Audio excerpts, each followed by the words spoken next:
Meantime, in an unrelated case, stuck on an airplane. They were also in the desert heat, but they were stuck on the plane with no air conditioning and no water. It happened to passengers on their way back to the valley. When they finally got on another plane, it happened again.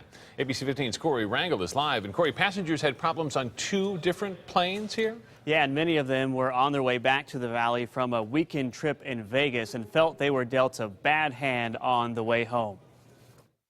We were trying to fan her to keep her from passing out. A passenger on board Allegiant Air Flight 592 caught on this cell phone video lying down in the middle of the aisle after being stuck on not one but two flights in the triple-digit heat. She laid on the floor and no one came to her. We were yelling and screaming for an attendant to come over and take a look at her.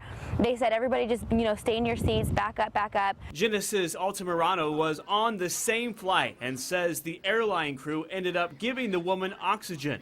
Genesis says passengers were stuck on the first plane for about an hour and a half with no air conditioning or water. It was really hot. It was 100 degrees outside. So sitting on basically a tin airplane with no air conditioning was probably about 110 in there. And with no water, I just honestly feel that they didn't even care about the well-being of the customers. The airline eventually let the passengers off, but Genesis says they got stuck on a second plane when it had a mechanical problem. It was very tense.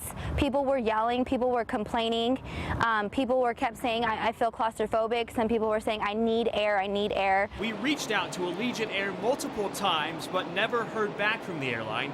Customers feel this could have all been avoided with some common sense. As soon as they knew that there was no airflow, they should have got people off that plane.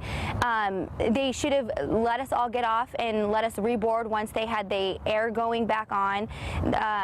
Once they knew that we weren't going to be able to fly out because of the problem, they should have immediately got us off the airplane. So what are your rights if you're stuck on an airline? Well, federal regulations require that an airline provide enough water and food if you're stuck on the tarmac for 2 hours, and they don't require the airline to deboard the plane until you're stuck on there for 3 hours. So little consolation to these passengers and, frankly, for most passengers stuck on the tarmac. Yeah, and maybe some amendments to that rule when it's over 100 degrees out there. Fine in other parts of the country. Didn't even used to have that rule until some of these things started happening. Thanks, All Corey. right. Thank you, Corey. A gruesome discussion.